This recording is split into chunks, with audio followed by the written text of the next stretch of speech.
E estamos ao vivo, pessoas, com ninguém menos aqui do meu lado, que eu já fiz um grande ataque de fangirling, Beverly Jenkins aqui do meu lado, gente.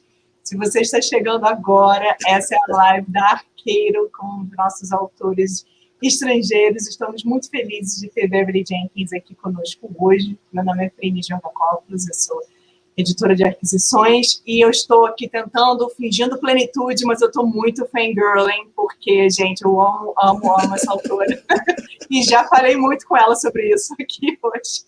Então, muito obrigada por estarem conosco. Deixe aqui os seus comentários, suas perguntas na parte de comentários, que eu vou tentar fazer as perguntas para ela durante essa live. E vou fazer já algumas perguntas para ela e vou traduzir as respostas para vocês, tá bom? So, as we said, Beverly, thank you so much for doing this. Welcome. Thank you so much for having me. I am so excited.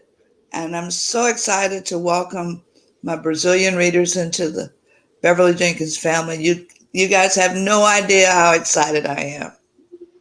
Ela falou que está muito feliz de estar aqui com a gente, está muito feliz de ter a gente, dar boas-vindas para a gente, para a família Beverly Jenkins, porque agora, né, ela é publicada aqui no Brasil. Então, ó, lots of hearts in the comments, everybody's like, oh my God. Isso, gente, vamos encher ela de amor para mostrar isso mesmo, isso é. I'm like, yeah, let's fill her up with love, that's it. So, lots of hearts in the comments for you. Yeah. Primeira pergunta, gente, que eu vou fazer para ela é, né, sobre tudo que tem acontecido, porque vocês sabem que a gente sempre começa nesse esquema aqui, porque tem sido alguns anos, 1 ano e meio, quase 2, meu Deus, meio estranhos. First, before we start, my first question is, how have you been doing with everything that's been going on? Because it's been a weird, almost couple of years. Yeah, I have been okay. I live alone, so the lockdown has not, and I've had my vaccinations. So the lockdown has not been that much of a different in my life. Mm-hmm. I've been having my groceries delivered for probably 4 years. So, you know, I never leave my house. So, and writing has been good because that's the only thing I can control. I can't control anything else. Mm-hmm. So, and I know that there are a lot of people who are struggling with it. But it is what it is, and we try and, you know, go forward, and we grieve for those who have lost their family members, and hope the world gets better soon. Gente, eu perguntei, né, para ela como ela tá, tem sido estranho esses quase 2 anos. Ela falou, bom, para mim está sendo ok, porque eu moro sozinha, eu já tomei minhas vacinas, então, ó, fica a dica, gente, se você já tomou vacina, maravilhoso, se está chegando a sua hora, não perca, tá? Se vacine. E ela falou, ó, eu nunca saio de casa, eu já tenho, as minhas compras já são entregues na minha casa há uns 4 anos, então, para mim, tem sido normal, e, para falar a verdade, assim, a escrita é a única coisa que eu consigo controlar, eu não posso controlar mais nada, então, é a única, tem sido bom para mim nesse sentido. A gente, né, fica enlutado pelas famílias que perderam entes queridos, familiares, e a gente espera com muita esperança mesmo que o mundo fique melhor daqui para frente. Então, é isso aí, gente, nós também. There's already questions popping up over here. And, That's good. That's good. Yeah. I'll get to them in a minute. Before we get to your work and then all the questions that are popping up, we need to take a little step back because we have a lot of people that are now discovering historic romance novels. Right. And some readers think that what makes a romance novel is just the happy endings or the steamy scenes. But, you know, romance novels talk about feminism and toxic masculinity, and they're also about acknowledging women as equals. Yeah. So, but in your words, how do you define a romance novel? The happily ever after, of course, first, or the happily for now. comfort, women-centered, because a lot of literature does not value women as the center of a story. It's a comfort read. It's about hope. It's about a woman's journey to maybe a second chance, or a journey for self-expression or self-identity. And I know I'm giving you a lot here that you're going to try and translate. No problem. You know, and one of the things that is different now is that we have stories for every identity. It's no longer blonde, blue-eyed, white, size 2. It's everybody gets to have a story. So, you know, and we define history. You know, we all did. Romance is different for all of us, but they are stories that we can relate to because they're about us, women, and marginalized communities.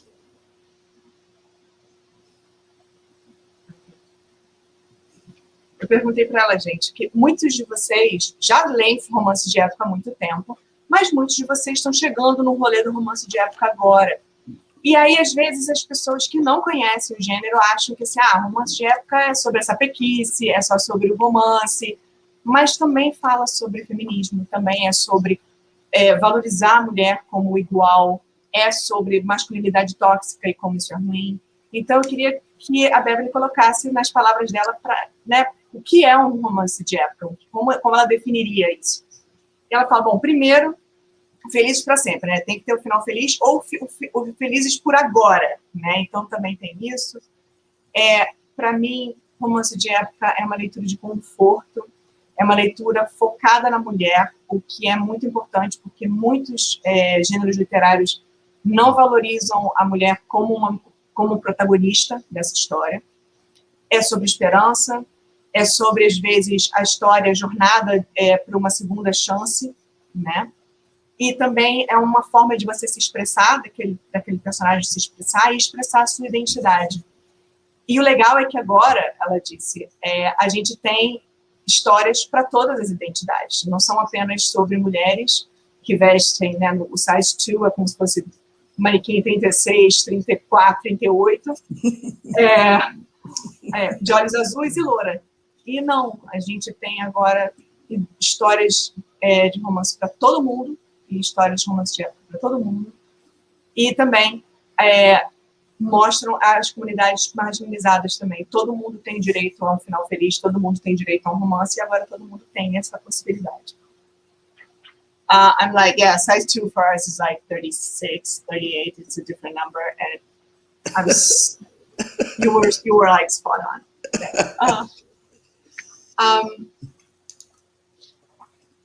I think you gave a little of that already answer for the next question, but how do you think romance, specifically historical romance, has changed from when you started writing up until now? Well, when I first started writing, it was all white. Mm-hmm. It was all white. There were if there were people of color, they were enslaved, or they were not in the books. And now, and I was out here by myself for many years, but now we have Alyssa Cole. Vanessa Riley is just kicking open doors with her regencies. We have women from the West Indies writing historicals. We have queer writing historicals. That whole LGBTQ. We have men writing historicals.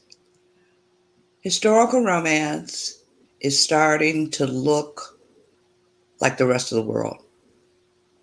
And I think that is a wonderful thing. Awesome. Eu perguntei, gente, que ela deu um pouquinho dessa resposta na primeira pergunta que eu fiz, mas queria saber um pouquinho mais, né? Como mudou desde quando a Beverly começou a escrever até hoje? Como o romance, principalmente o romance de época, mudou nesse período? Porque ela começou a escrever em 95. You started writing in 95, right? Yeah, no, 94 first book. 94, first book. Yeah. Mm-hmm. E ela começou a publicar em 1994. Então, como mudou de lá para cá, né? Ela falou, quando começou, todo mundo era branco. Todos os personagens eram brancos e os personagens que estavam nas histórias que eles não eram brancos, eles eram escravizados ou eles não estavam nas histórias. E eu fui a única sozinha, perdão, gente, estou com meu cabelo, I'm like eating my hair here. Eu fui a única sozinha, estive sozinha escrevendo romance durante muito tempo. E agora a gente tem, né, com protagonismo preto e protagonismo não branco. E agora a gente tem a Alyssa Cole, a gente tem a Vanessa Riley, que está arrasando com os livros no período regencial. A gente tem pessoas de outras nacionalidades, a gente tem galera queer, o pessoal da comunidade LGBTQIA+, publicando também. A gente tem homens publicando. Então, o romance de época agora está mostrando que é igual ao resto do mundo, é diverso. E isso é muito maravilhoso. Ai. Yeah. Awesome. It's a good thing. It's a good thing. You know, not everybody can. And now my books are in Brazil. That's an amazing thing too. Eu falo, sim, é isso. E agora os meus livros estão no Brasil, e isso é maravilhoso também. Everybody's going like, oh my God. Flávia, let me put Flávia on. Flávia, deixa eu botar seu comentário aqui, ó. Hello, Jenkins. Thank you for the honor for providing us with this live. So, thank you, my dear. Thank you, thank you, thank you. And thanks for the English. Ela falou, gente, que ela falou assim, eu amo que tem um monte de gente comentando, mas eu não sei ler português. I'm like, yeah, I don't read Portuguese and everybody's putting questions and I want to read them. Relaxa, gente, eu vou traduzir. Pode ficar tranquilo que eu estou vendo aqui. Aline says that you're amazing. Oh, you're amazing too, my dear. Thank you so much for the support. Oh, okay, here. And everybody's like so happy over here that you're here. So, vamos lá, gente, mais uma pergunta. Okay, in an interview you gave last month, you said your heroines have three things. They work, they have a commitment to community, and they aren't afraid to question gender and race. Yeah. And we can see a lot of that in Belinda, which she's an amazing character. So, and since the book is just coming out here in Brazil, can you talk a little bit about her and about this, please? It grew out of research that I did for my very first book, Night Song. And I read a book that has sort of become my Bible with a little b.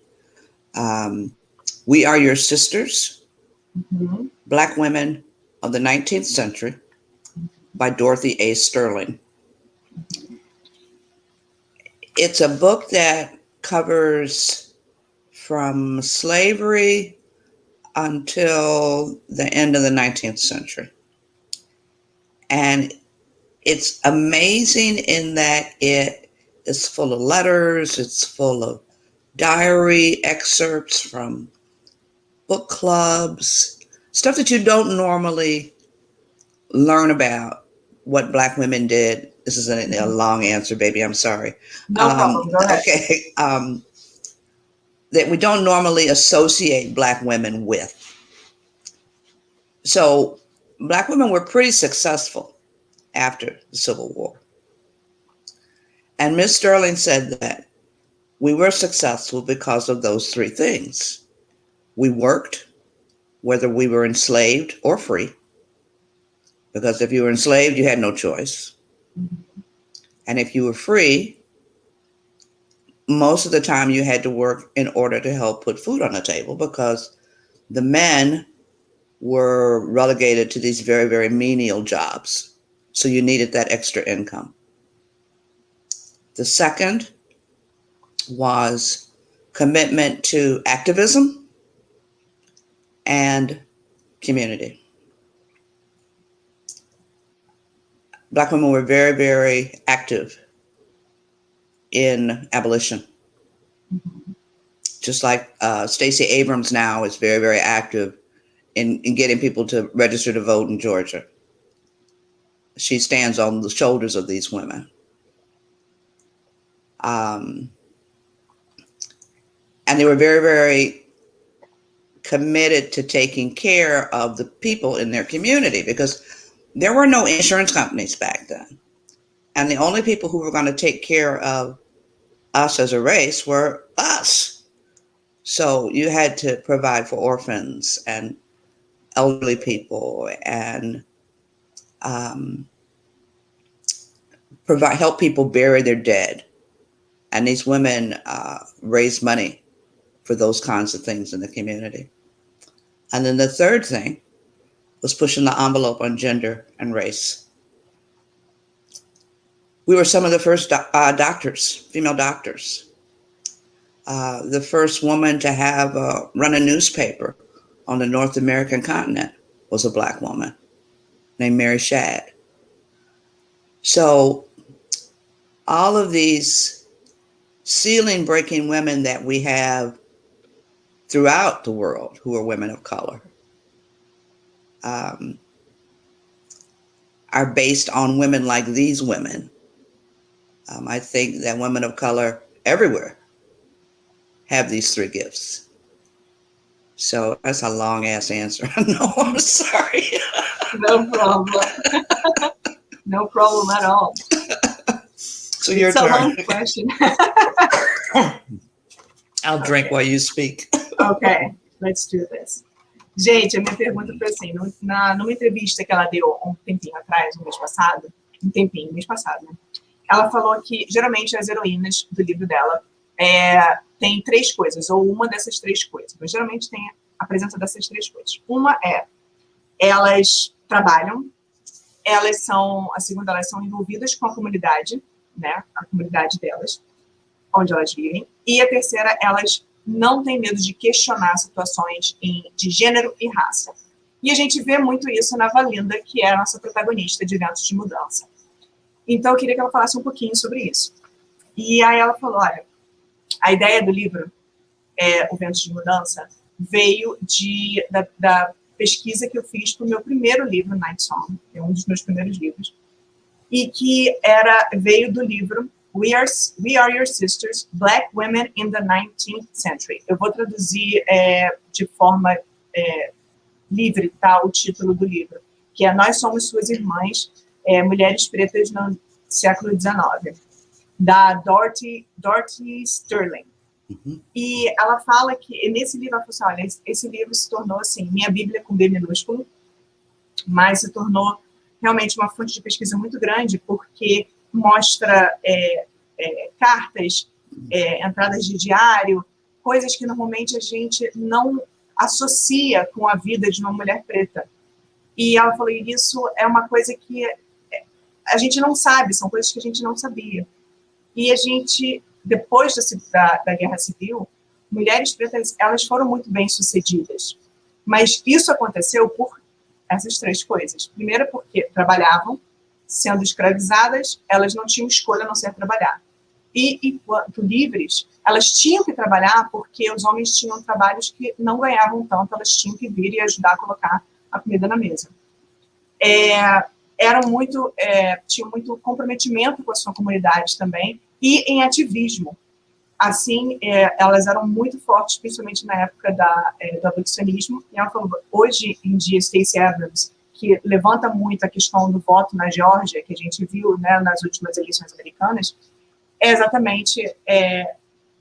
acontece isso hoje por tudo isso que aconteceu no passado.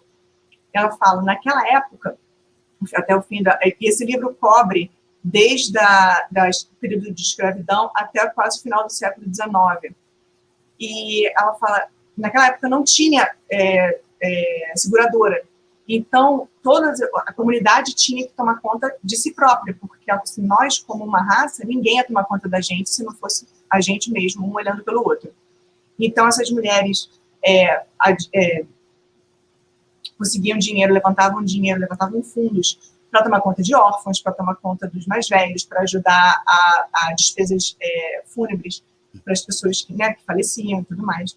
Então, aí a gente tem essa parte a gente tem trabalho, a gente tem o envolvimento da comunidade. E a gente tem também a situação de você questionar posição de gênero e raça. Porque eu falo, nós, mulheres pretas, foram as primeiras mulheres médicas. A primeira mulher a ser dona de um jornal, a ser responsável por um jornal no continente norte-americano, foi uma mulher preta. Então, tudo isso hoje, mulheres em todo lugar, né, no mundo hoje, mulheres não brancas no mundo hoje, têm essa força, sempre tiveram essa força, sempre tiveram foco nessas três coisas. And now, after I gave this huge answer, now let's talk a little bit about Belinda, that she's fearless, but it's not that she doesn't feel fear. She feels it, but she goes the way. So tell us a little bit about it. I think we all in that kind of a situation would follow our heart, even though new stuff is scary sometimes, but her commitment to her community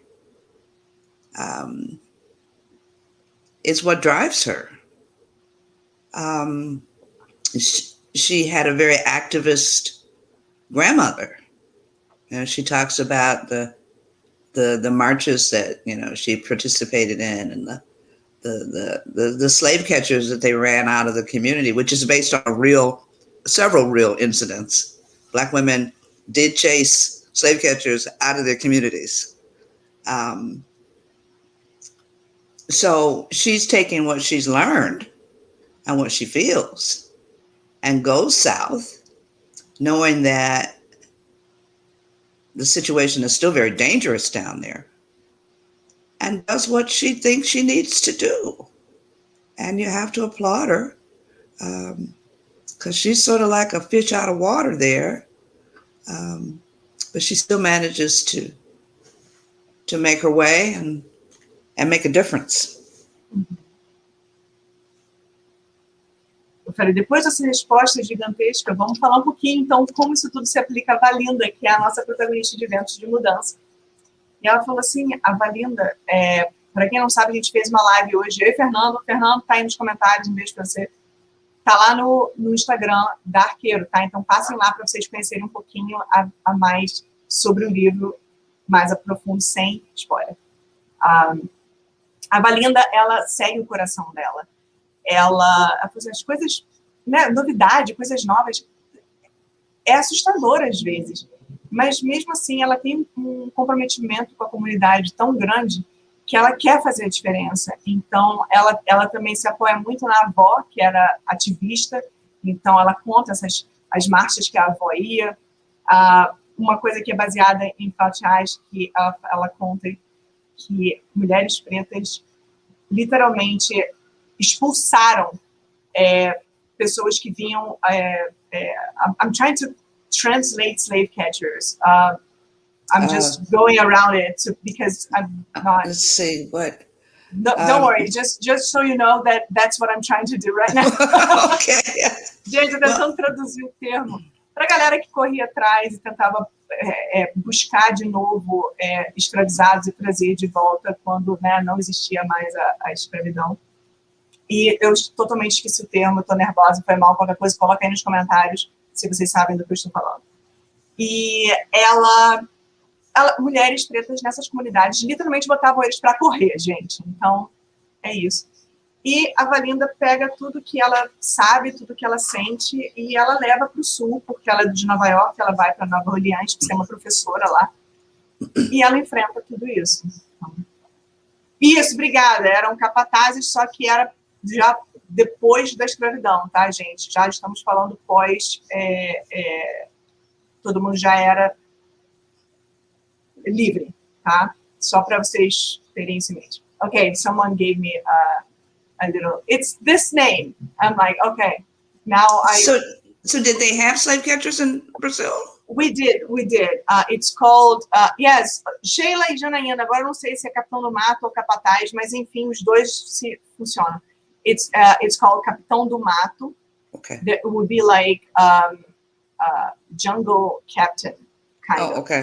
Okay. And Capataz, that it's another term.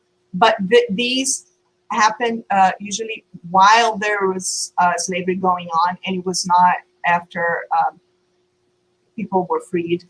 Okay, so the slave catchers in the States were during slavery.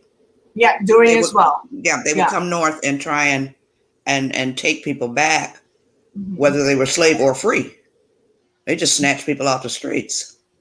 So that's why they were. Yeah, that's why they were running them out of the community, because you got no business here. Get out. Eu expliquei que isso era durante a escravidão. Ela falou, sim, lá era durante a escravidão. Perdão, eu tinha dito que era depois. Mentira, gente. Eu que traduzi errado, eu entendi errado. Era durante o período de escravidão. E ela falou, agora eles vinham, iam para o norte, pegavam as pessoas, independente deles serem escravos, ou se eles serem escravizados ou ex-escravizados. E aí, por isso que eles botavam eles para correr. Se não tem nada que está aqui, se manda. Então, é isso. Okay. Now I we got the history correctly, because I was like, this was after. No, this was during. But now I got the history correct, which is very important. Yeah. So, now, I think it has a lot to do with this as well. In your novels, readers don't only find like the amazing love story, because I mean Drake. Yeah. I was like, Drake Levesque. He's got 3 or 4 brothers. They've got their books too. So you guys have got to catch up. You got to catch up. We are coming late to the game, so I'm trying to do that right now. And we have that amazing love story, but we also have the details about that time and place in history. So you address the love and the relationship and the sex and the happy ending, but you also address inequality and struggle and unfairness and racism. Yeah. So how do you find the balance to put these two in a historical romance? Yeah. As we talked earlier, I have to tell the truth. At the basis is the love story, but the times influence the people who are in the story. So I have to sometime remind myself, you're writing a romance. You're not writing a history book. But I can't do the romance and leave the stuff that's around them out, because I want to tell the truth. I want to tell the story truthfully. So if there's too much and when I'm editing and my eyes start to glaze over, then I know that, okay, we need to cut some of this. But you don't cut so much that you lose sight of where your characters are and how the world affects them.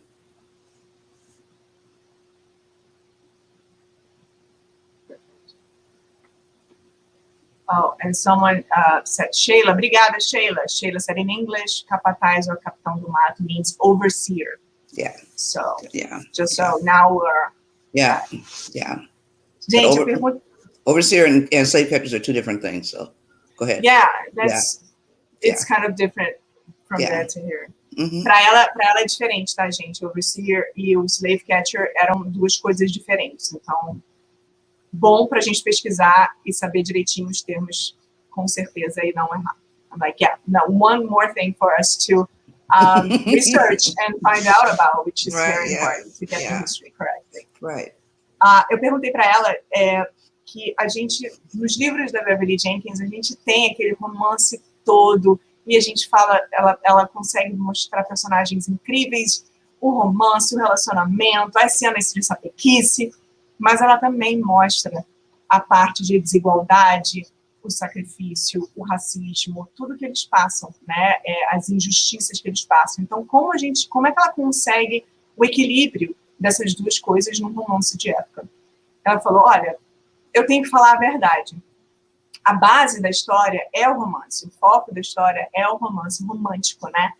Mas o tempo e a localização da onde essas pessoas estão influencia quem essas pessoas são. E isso vai influenciar a história. E às vezes eu tenho que ficar me lembrando, você está escrevendo um romance de época, e não um romance histórico, e não um livro de história. Então, eu tenho que me lembrar disso, mas eu não posso deixar isso fora, e eu não posso editar o suficiente para perder de vista o lugar onde essas pessoas estão e como esse lugar e esse momento afeta esses personagens também. Okay. People want to know if there's possibly in a near future a series or a movie about your books, because we're all about it. Yeah, not these books yet. We do have one which is Forbidden, which is one of the older titles that Sony Television is trying to market. And then I have a small town series called the Blessing series. And Al Roker from the NBC Today Show has expressed an interest in making a series out of that. So we are in the midst of talking about that too. A small independent movie company run by one of my good friends, who's also a Black romance writer, has done one of my romantic suspense and turned it into a movie. It's called Deadly Sexy. And you can get that on Amazon Prime, and you can get the book that goes with it. But these books so far, no. We're hoping for more. I want to see everything I've written in print. I'm not going to be, I have no shame in my game. I want to see everything in print, on the screen. So we'll hope. We'll keep our fingers crossed. Yes, and we agree with you. We also want to see everything. Yeah. It's so awesome. Gente, um monte de vocês perguntou aqui, aliás, vários de vocês perguntaram se tem alguma adaptação de filme ou de série vindo aí para Beverly Jenkins. E ela falou que desses livros que a gente está lançando, não, mas de um livro mais antigo chamado Forbidden.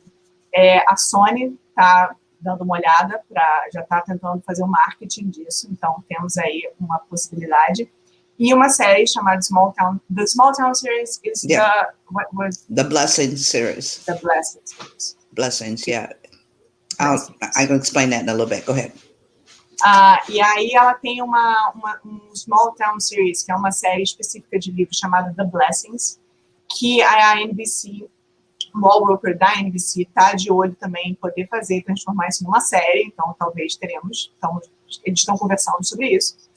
E uma mulher, que também é uma mulher preta, autora também, ela tem um estúdio, gente, me fugiu o nome aqui, mas filme independente. Ela é uma cineasta independente. I'm like, the words are totally running away from me. Ela é uma cineasta independente. E ela fez Deadly Sexy, que é um livro de suspense, é um romance de suspense, um pouquinho de cada coisa, que está disponível na Amazon Prime, tanto o filme quanto o livro. Então, já ficam aí, já vale a dica para vocês. Yeah. Okay.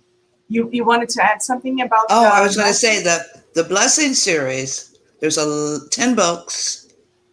My very first historical, is set in an all-Black town in Kansas in 1880s. The Blessing series is set in the same town in the 20th century. So I have 6 romantic suspense and the Blessing series. All of those characters in those books are descendants of my historicals. That's so cool. Ela falou, olha, mais uma coisa que eu queria falar. Essa Blessing Series, que é uma série de 10 livros, ela falou que o primeiro livro histórico se passa numa cidade do Kansas em 1880. Uma cidade totalmente, volta todas as pessoas, né, uma cidade, they're all, you said the small town in Kansas, it's all black people, right? Yeah, it's all free black people, yeah. All free black. Todos os habitantes dessa cidade são todos pretos e livres. E aí ela falou assim, a série Blessings se passa na mesma cidade, só que no século XX. Então, essa série e 6 livros que são de romances com suspense dela, todos os personagens são descendentes dos personagens históricos. Então, gente, how can you not love Beverly Jenkins?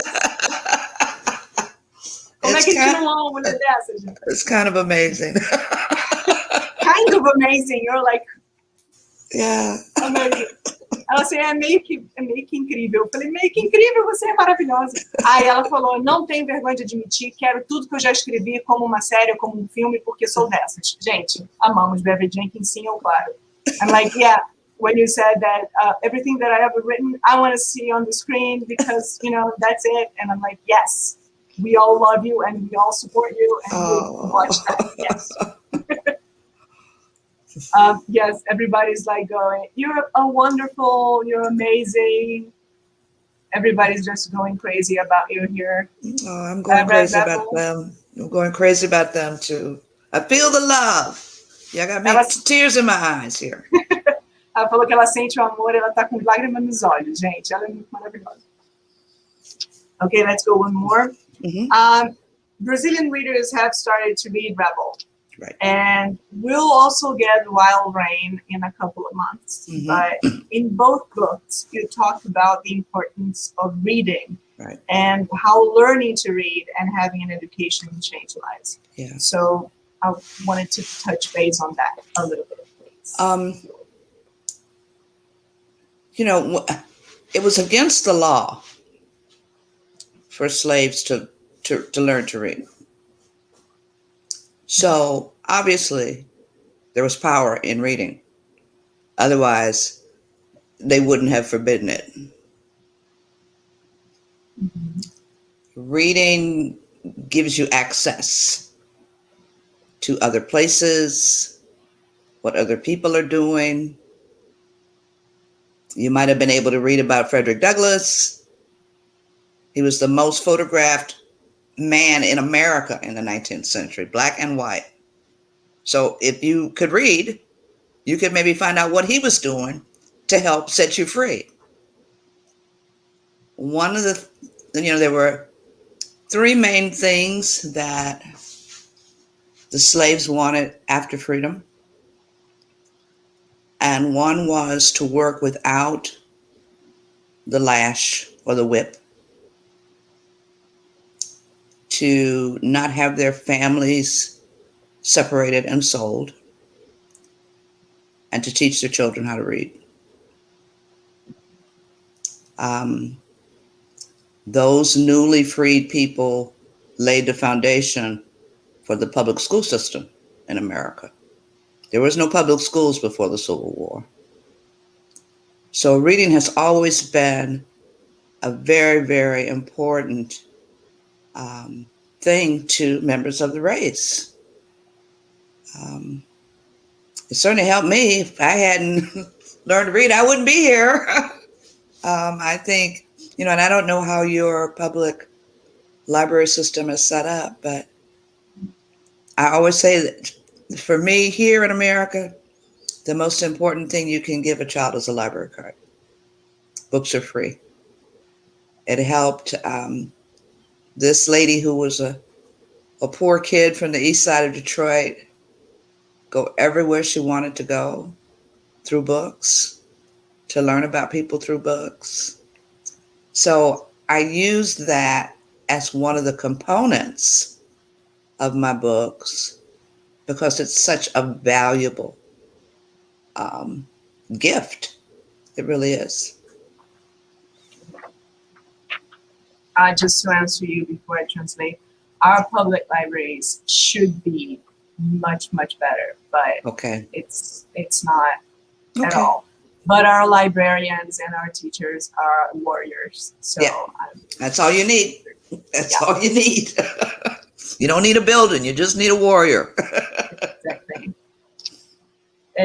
Gente, eu perguntei para ela assim, que vocês estão começando a ler Ventos de Mudança, né, que é esse livro maravilhoso aqui, e em alguns meses, eu não vou dizer quando, mas em alguns meses, alguns não muito perto, mas a gente já vai começar a falar sobre ele, Tempestade Selvagem, que é o segundo livro da série.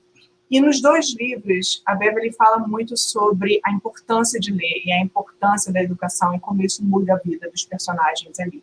Então, eu queria que ela falasse um pouquinho sobre isso. E ela disse, olha, era contra a lei escravizados aprenderem a ler. E, obviamente, ler tinha um poder, porque se não fosse poderoso, não seria proibido. Então, a leitura te dá acesso a lugares, a histórias, a conhecimento.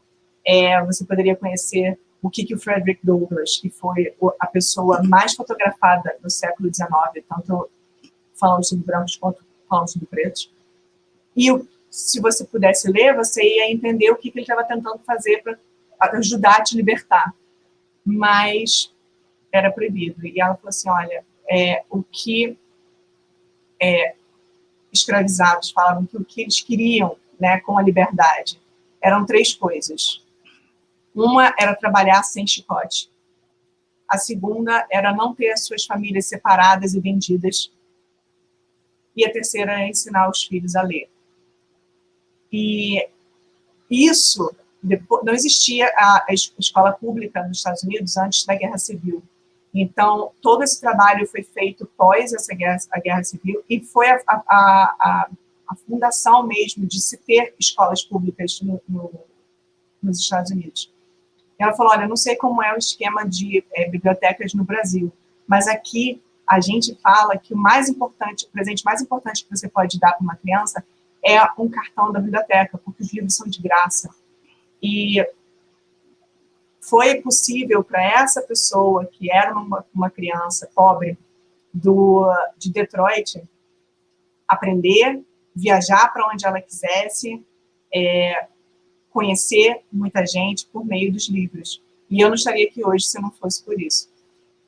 Então, eu uso essa situação sobre leitura e sobre educação nos meus livros como um componente importante, porque foi muito importante para todos nós. E aí eu expliquei que a nossa situação de bibliotecas e escola e educação é muito precária e muito aquém do que deveria ser, mas que os nossos bibliotecários e os nossos professores são grandes guerreiros. Ela falou, você não precisa, tudo que você precisa é isso, você não precisa do prédio, você precisa dessas pessoas. Então, um beijo para vocês, se vocês estão assistindo, são bibliotecários, são professores, vocês moram no nosso coração, vocês são maravilhosos. I'm like, if you're a librarian or a teacher, you are amazing, and we love you, so. Yes, we do. We do. And talking about being a librarian, you said in an interview that you had no plans on being a writer. All you wanted to do was work in a library. How did it all happen? I had a girlfriend who was a librarian. I was working in a library at the time. Mm-hmm. And she had just gotten published with a sweet romance. And for those who don't know what a sweet romance is, it is a romance with no love scenes on the page. Mm-hmm. It's a fade to black kind of thing. Or we call closed door romance. And she read my this manuscript that I was writing just for me. And she harassed me to get it published because she thought it was worthy of publication. So that's the short version of it. She's still writing too, so that's a good thing. Yeah, we're still friends. Awesome. This was during college? This was after college. This was after my daughter was born. So this was probably 1983 probably 87 or 88. Yeah, long time ago, back when the earth was cooling. Yes. Some of y'all weren't even alive. Oh, but I was Okay. here. But there's a lot of young people here as well. Yeah. When we say we were born in another century, people go, what? And I I'm know. like, yeah. Yeah. That's pretty much it. Numa entrevista, gente, a Beverly falou que ela não tinha nenhum plano em se tornar uma autora. Tudo que ela queria fazer na vida era trabalhar numa biblioteca. Então, como tudo isso aconteceu, né? E ela é super premiada, então, como isso aconteceu? Ela falou, na época eu trabalhava numa biblioteca, eu tinha uma amiga que também éramos bibliotecárias, e ela tinha escrito, e tinha acabado de publicar um livro chamado, que não é chamado, o gênero é Sweet Romance, que é basicamente um romance, gente, sem sapequice, tá? Então, é um romance que as coisas vão esquentar, corta a cena, fecha a porta, então era esse estilo de livro. E ela leu um livro que a Beverly tinha escrito, só ela estava lá só escrevendo o livro dela. Ela falou, nossa, acho que devia ser publicado, então ela ficou no pé da Beverly até realmente ela começar a escrever e buscar essa carreira, e daí para aí a gente tem essa autora maravilhosa. Isso foi mais ou menos em 87, 88, por isso que a gente está falando na época que não era tão quente, muitos de vocês também não eram nascidos, mas muitos de vocês eram também, que vocês são também da minha geração. Mas ela falou, e ela ainda escreve, essa amiga, e elas ainda são amigas até hoje. Então, coisa mais linda, gente. And we have librarians over here as well, so they're like, yay, thank you for acknowledging us. Oh, God, I speak, I was named Author of the Year by my state library association. This is a couple of years ago. And I speak a lot to librarians. And I always cry because they have been so important in my life.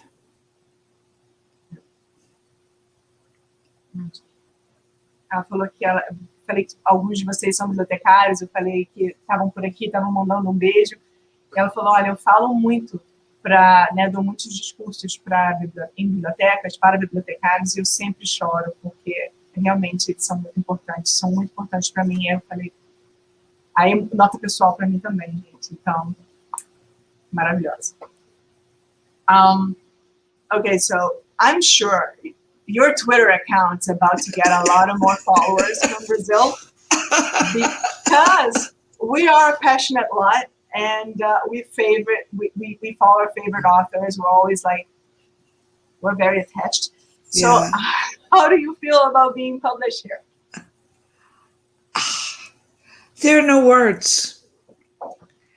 I'm just, it's like, the Lord keeps giving me these blessings. I need a helmet sometimes for all the blessings that are falling on my head. And this is one of them. I have always wanted my books to be accessible to women all over the world, and especially women of color. And it's been fits and starts. So, a little bit here, a little bit there. But Brazil is a big ass country. So I know that, and I hope that the sales will be enough. I don't care about whether I make money or not. I want the sales to be enough for the women to be able to have access to more of my books, to more books from other women of color. Because there's some incredible women out here who are writing great, great stories. Mm-hmm. And I think that they would be as beloved in Brazil as apparently I am. So hopefully I can open a door for other writers here. And hopefully one day, who knows, maybe I can get a chance to come and get some love in person. So. Oh, yes, we are totally ready for you. Let's just, pandemic aside. Yeah, that would be amazing. I would love to come. Love to come. are loving. We would love to have you. It's a date to be scheduled when the pandemic is over. Girl, we're gonna be in the house for the rest of our lives. These people are not playing along. Yes. Idiots. COVID idiots. Yes. Gente, muito maravilhosa. Eu falei assim, olha, você vai acabar de descobrir que você vai ganhar um monte de seguidor no Twitter, porque ela usa muito o Twitter e o Facebook.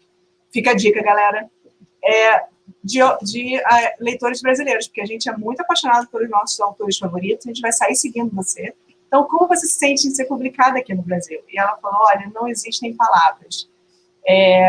Sabe, Deus está me mandando muitas bênçãos, eu tenho até que colocar um capacete de tanta bênção que está caindo na minha cabeça. Mas essa foi uma delas, porque eu sempre quis que os meus livros fossem acessíveis para mulheres pretas em qualquer lugar do mundo. E eu sou publicada aqui e ali, mas o Brasil é enorme.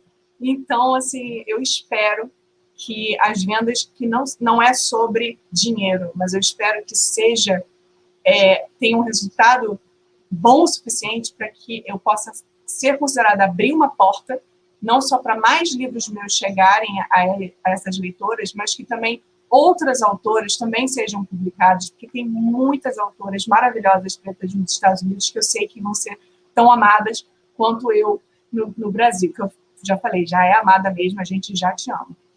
E eu acho que seria maravilhoso, e eu também concordo.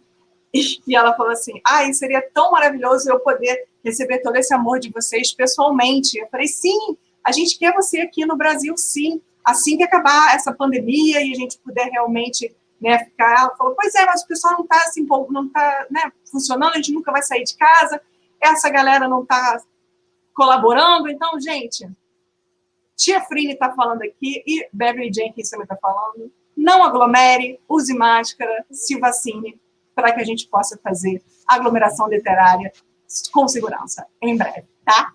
I'm like, I'm saying this, Miss Bev is saying this, don't get close to people, wear a mask, Please take your wear shot, a mask. please wear a mask, so we can do this live safely in the near future. So that would be awesome. And everybody's like, yes! And God. Lots of hearts over here. Everybody's agreeing with you. Yeah, yay. I would love to come. I would love to come. Let's plan this. Okay. I'm hopeful it's gonna happen. Okay.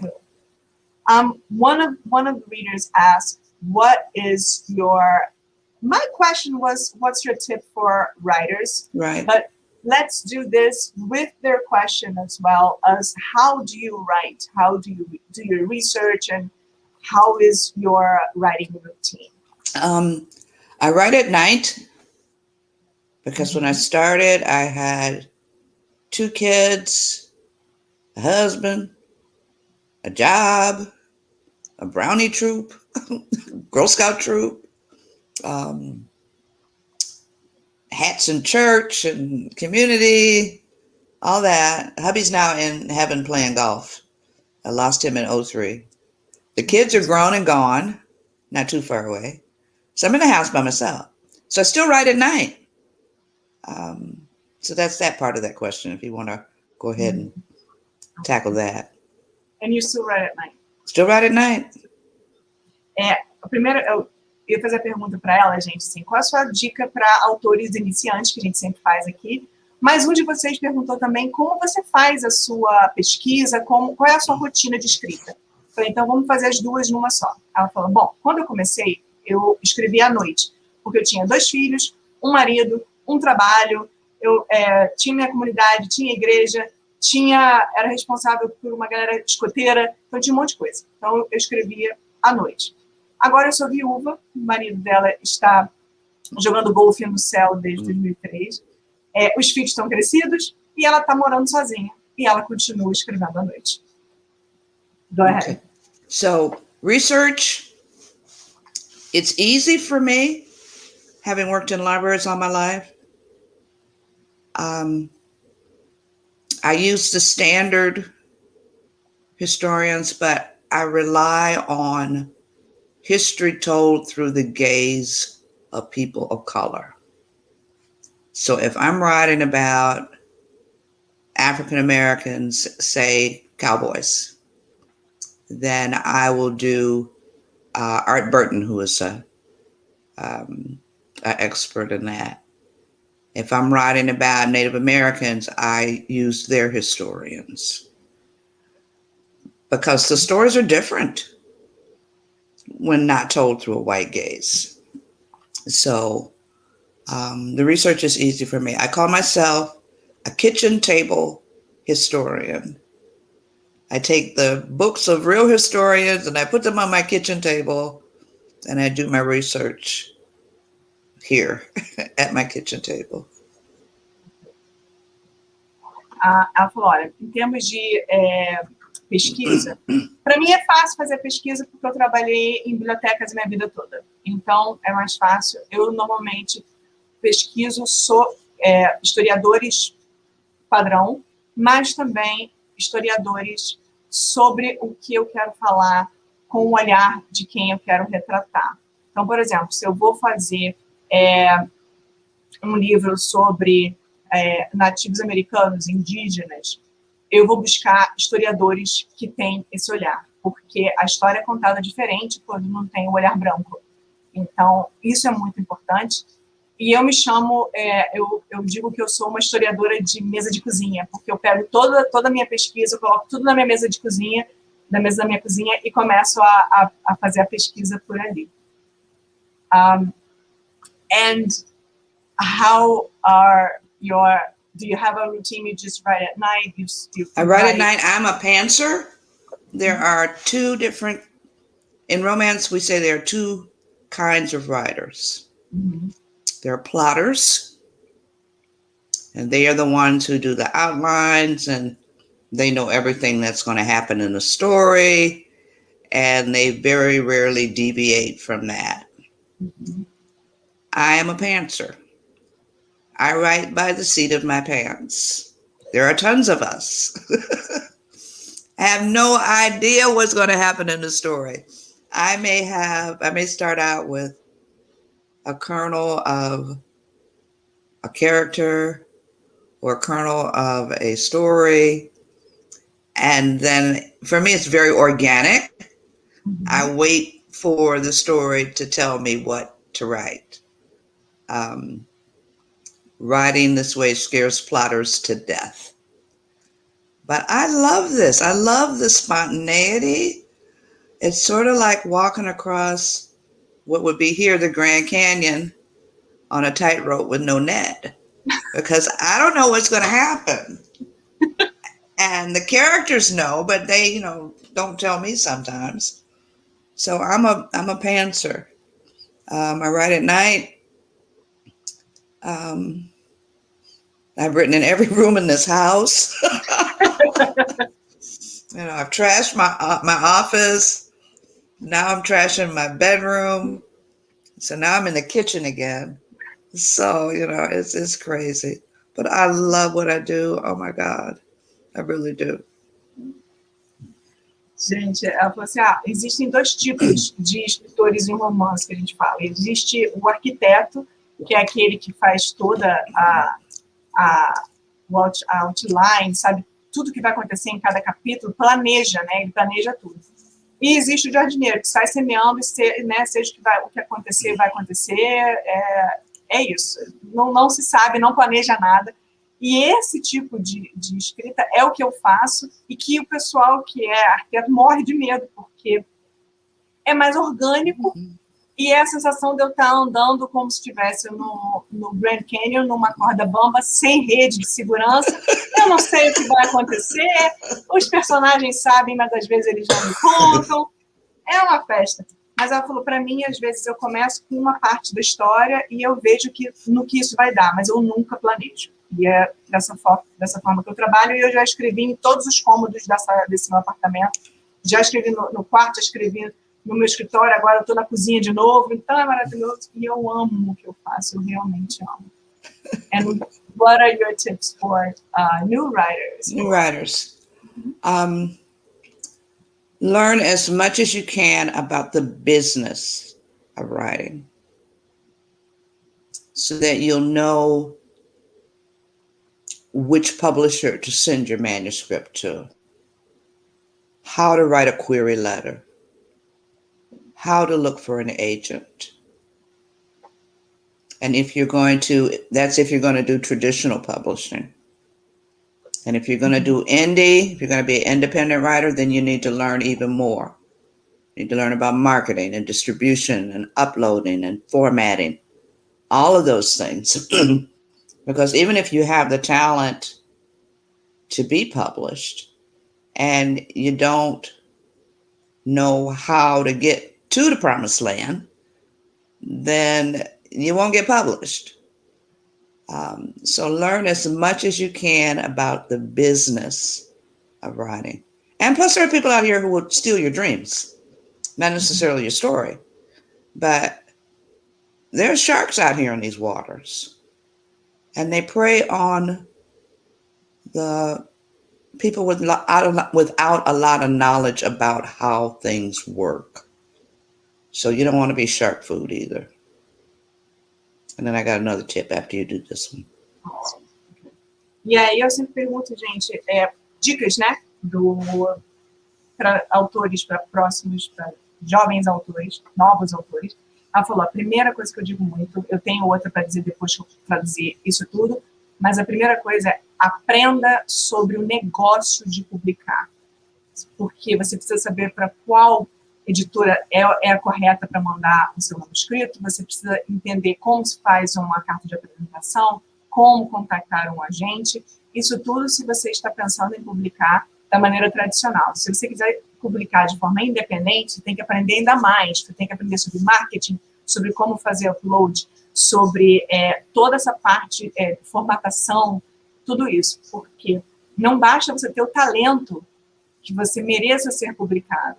Se você não souber como isso é feito, você não consegue ser publicado. Então, isso é muito importante. E ela falou, e sem contar que existem pessoas que podem roubar o seu sonho, não necessariamente a sua história. Existem muitos tubarões nesse meio também. Você não quer ser comida de tubarão, porque a presa dessas pessoas é justamente quem não tem esse tipo de conhecimento. Então, aprenda sobre o negócio. E essa fica uma dica minha, gente. Tem uma série de lives aqui chamada Por Dentro da Arqueiro, que dá muita dica sobre isso, tá? Então, depois dessa live, por favor, fique aqui com a gente. Depois dê uma olhada lá, que vale a pena. Just so you know why I said this, we had a few lives about publishing, about agents and translation and editorial and everything. So I was just like, don't forget these. Go over there after this one. So right. Yep. And my last tip is don't give up. Finish the book. You spend a whole lot of time talking about writing. Finish the book. It's hard out here. It's not easy, but there's somebody out here who is waiting to read that book that you're writing. And they're never going to get it if you don't finish it. So finish it. I'm rooting for you. You have a whole community of romance writers out here who are rooting for you.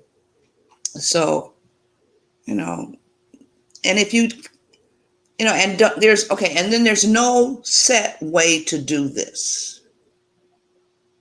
People say, well, you have to write out every day. No, you don't. Because you get sick kids. Sometimes you don't feel good. You got to take the cat to the vet. All the stuff that impacts your life. You write when you can. But keep writing. Even if you don't only do 2 sentences a day, you got 14 sentences by the end of the week. And what's 14 times 4? What is that? I don't know. 64 sentences by the end of the month? Slow is okay. So finish the book and don't give up. A segunda e última dica que ela deu, ela fala, não desista. Termina o livro. A gente fala muito sobre escrever e tudo. Termina o livro. Porque aqui não é fácil, mas eu tenho certeza que tem alguém que está esperando para ler o que você escreveu. E você tem aqui uma comunidade enorme de gente, de autores de romances que estão torcendo para você. Eu estou torcendo por você. Então, termina de escrever. E uma coisa que é muito importante é, não existe uma forma certa, a única forma correta de fazer isso, tá? Tem gente que fala, você tem que escrever todo dia. Não, não tem. Tem dias que você tem que levar o gato para o veterinário, teu filho tá doente, você não está se sentindo bem. Você quer escrever 2 frases? Se você escrever 2 frases por dia, você vai ter um monte de frases no fim da semana, um monte de frases no fim do mês. Então, é o que funciona para você, só não desista. And that's it. Oh, I had such a great time. I love this so much. Thank you again. You're so welcome. And to all those readers out there who are going to pick up this book, and I hope you love it, know that my readers mean the world to me. And I have many, many blessings in my life. But when I count my blessings, I count my readers twice, because that's how much you all mean to me. So happy reading and all of that other good stuff. And hope we can do this again the next time we have a book come out in Brazil. That would be amazing. Let's do this again for a while, Rain, so we can say a little bit more, because I'm like itching in my seat to talk to you about it. I know. Yeah. Thank you so much, my dear. Thank you so much, Beverly. It was amazing. Let me translate this before we go. Okay. Gente, eu agradeci de novo, que a gente está chegando ao final dessa live. Mais uma live maravilhosa. Eu estou muito feliz de ter a Beverly aqui conosco. E ela falou, olha, para todos os leitores aí que vão comprar Ventos de Mudança, eu espero que vocês leiam, que vocês adorem, que vocês gostem muito. E quando eu conto todas as bênçãos que eu tenho, eu conto os meus leitores 2 vezes. Porque isso mostra o quanto todos vocês significam para mim. Então, muito, muito obrigada. E aí eu agradeci muito. Ela falou, vamos fazer isso de novo quando sair o 2º livro. Eu falei, vamos, porque eu tô louca para conversar com você sobre o 2º livro, porque ele é muito incrível. Então, obrigada, gente, por vocês ficarem aqui, por vocês encherem a Beverly de esses corações, desse amor. Vocês são muito queridos. Muito obrigada mesmo. Beverly, once more, thank you so much for this. You're very welcome. It's been an awesome experience. Keep in touch. Yes, I will. Holla at me, as the kids say. And have a great evening, okay? You too. All right. Take care. Bye, ladies and gents. Thanks for being here. Appreciate you. All right, baby. Tchau, gente. Muito obrigada. Thank you so much again. Mais uma vez, gente, Ventos de Mudança acabou de sair, tá quentinho, então corre, garanta o seu, porque Beverly Jenkins, it's all that plus a bag of chips.